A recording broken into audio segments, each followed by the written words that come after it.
Why do leaders rise with vision yet so often fall with corruption? Why does power begin in courage and unity but end in arrogance, fatigue, and ruin? Ibn Khaldun mapped the rhythm. Machiavelli gave rulers their strategy. And today, we feel the burnout. So the question remains, does power corrupt the soul, or does it simply wear it down? Centuries ago, the historian and philosopher Ibn Khaldun saw history not as mere chaos or chance, but as a rhythm, a cosmic pulse playing across generations. Civilizations, he observed, do not rise in straight lines of endless progress, nor fall in sudden collapse. Rather, they live, grow, and decay in cycles as predictable as the sun's rising and setting, shaped by the moral and social forces that bind people together.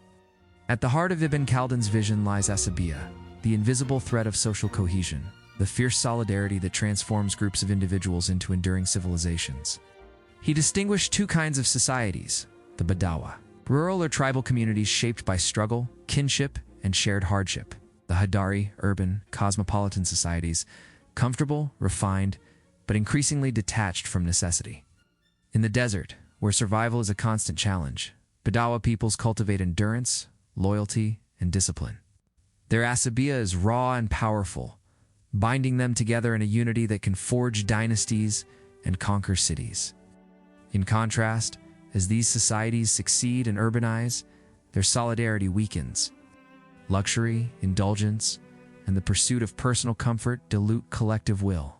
Ibn Khaldun even attempted to measure this process. He theorized that power and civilization follow a roughly quantitative rhythm, approximately 40 years for the rise, 40 for consolidation, and 40 for decline. By the fourth generation, the original vitality of asabiyyah is often exhausted, and the society becomes vulnerable. Not because of external enemies, but because the moral and social glue that sustained it has eroded. Yet these numbers are not rigid. The strength or weakness of asabiyyah, the discipline of rulers, and the moral culture of the people can accelerate or delay the cycle. Civilization is both law-bound and dynamic. The rise of a dynasty begins in adversity. From scarcity and hardship emerge people tempered like iron and fire. They are united not by wealth, but by shared purpose, a commitment to survival, to honor, to collective flourishing. Asabiyyah is their efficient cause, transforming potential resources, material and formal causes, into active power. But Ibn Khaldun reminds us that power is not an end in itself. It is a divine instrument, entrusted to human beings to manifest God's vision on earth, to achieve the maslahah al-amma, the common good. This ultimate purpose, the final cause of human societies, is not only to preserve life and property, reason and lineage, but to cultivate justice, virtue, and the welfare of all. Yet victory carries its own peril. Comfort is a subtle, insidious poison. Success breeds wealth, wealth breeds luxury. Luxury softens the soul. Palaces rise where tents once stood. Songs of conquest yield to songs of pleasure. The very hunger that once sharpened discipline now fades into indulgence. The moral fabric weakens.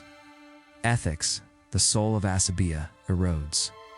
Without this moral spine, power becomes hollow, corruption spreads, loyalty diminishes, discipline dissolves, and unity splinters.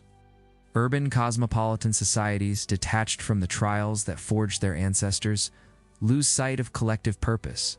Individualism, hedonism, and pragmatic self-interest replace solidarity and shared responsibility.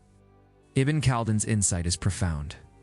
Civilizations are not destroyed by enemies at their gates, but by the abundance within their walls.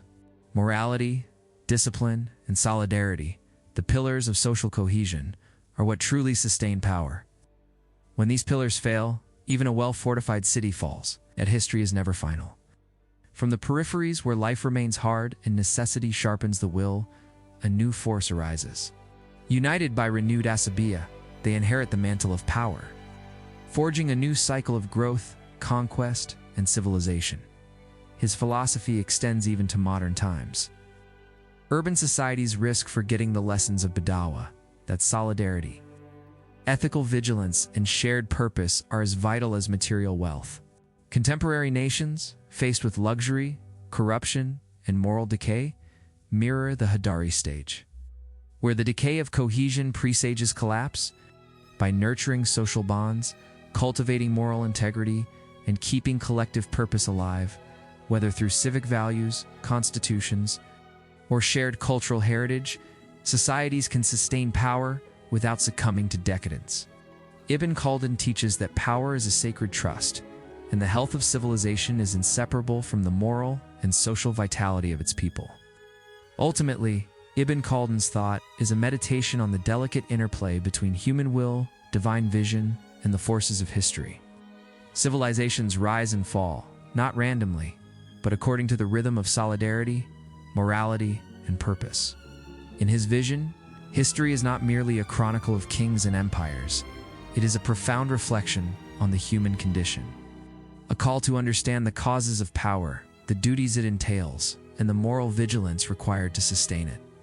Centuries later, in the restless city-states of Renaissance Florence, Machiavelli wrote not of inevitable cycles but of survival within them.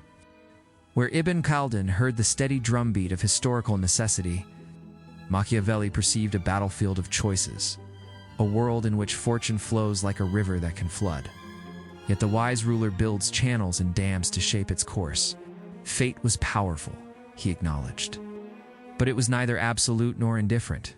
It could be guided, restrained, and manipulated through human skill and pragmatism. He spoke not to philosophers dreaming of ideal republics, but to princes desperate to hold power in treacherous times. His counsel was stripped of illusion.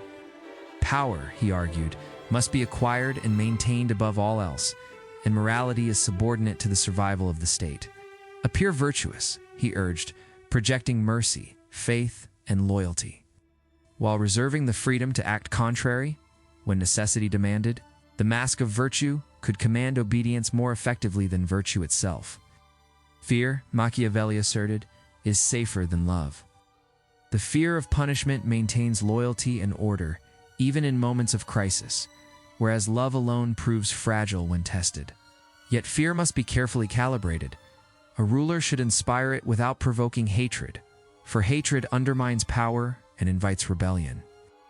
Generosity may delight the populace, but when dispensed without prudence, it drains the treasury and fosters resentment among those left wanting. Strategic cruelty, applied sparingly and decisively, can consolidate power, deter evil, and secure the long-term stability of the state. Appearances matter more than reality.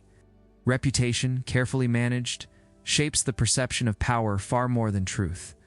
Do not surrender the narrative of your reign to rivals. Control it, and you control the state itself. In matters of survival, decisiveness and pragmatism outweigh sentiment and idealism. A ruler must possess the dual nature of the lion and the fox, strength and ferocity to confront threats, cunning and deception to navigate danger. Success is measured not by intention, but by results, the tangible endurance and security of the state. Where Ibn Khaldun mapped the inevitability of empires rising and falling, Machiavelli offered rulers a toolkit of strategies to contend with that inevitability. Vigilance, adaptability, and the calculated application of fear, virtue, and cruelty could delay, decline, and defend against corruption. The cycles of history, he implied, are not entirely fated. Prudent action can bend them, if only temporarily, and grant rulers a fighting chance against the relentless tide of time. In Machiavelli's view, the state is a living organism, to be guided, disciplined, and sometimes disciplined with force for the ultimate preservation of its power and stability. Centuries apart, Ibn Khaldun and Machiavelli contemplated the fragile architecture of power, but from profoundly different vantage points. Ibn Khaldun listened to the rhythms of history, the invisible pulse of societies bound by asabiyyah, and saw the inevitability of rise and fall. Empires, he argued, were like living organisms, born from struggle, tempered by hardship, flourishing in unity, yet inevitably corroded by luxury, indulgence, and moral decay. Human action mattered, but it was constrained by the enduring laws of social cohesion and the moral order embedded in God's design. History, in his view, is a music with patterns. Civilizations are instruments playing their allotted measures. Machiavelli, on the other hand, walked among the streets of Florence where choices were immediate, survival urgent, and the future uncertain. He acknowledged the currents of fortune, yet he refused to be passive. Where Ibn Khaldun observed inevitability, Machiavelli saw strategy. Power, he insisted, could be shaped by human hands, directed and even manipulated to delay decline.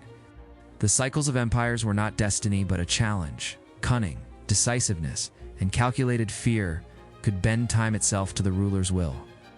Appearances, reputation, and prudence became tools as vital as armies and walls. In the Machiavellian world, human agency confronts fate with calculation. Together, the two thinkers form a dialogue across centuries. Ibn Khaldun teaches the wisdom of recognizing the deep laws of social cohesion, the moral and spiritual foundations of enduring power, and the perils of forgetting the virtues that once made a people strong. Machiavelli responds with a handbook of survival, a reminder that even within the patterns of decay, human skill, cunning, and adaptability can contest inevitability. One maps the pulse of history, the other charts the strategy of rulers. One warns of what is bound to come, the other offers the fleeting mastery of what may be delayed.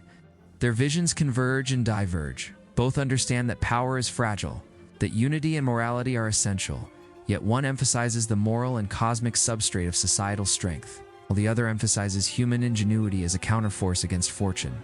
History, they imply, is both rhythm and battlefield, both lesson and challenge. To see it clearly is to recognize that empires rise not only by virtue of strength, but by the vigilance, wisdom, and choices of those who dare to rule within the currents of inevitability. Now, step into the 21st century. The rhythms Ibn Khaldun once traced across desert empires still play out before our eyes, not only in nations and kingdoms, but in corporations, movements, even within the smallest circles of family life. And Machiavelli's warnings echo louder than ever in this new world of glass and glare. We see it everywhere. Politicians who sweep into office carried by the fire of promise, only to wither beneath scandal, fatigue, or the slow erosion of compromise. CEOs who ascend like conquerors, only to watch their empires collapse under the weight of excess and mismanagement.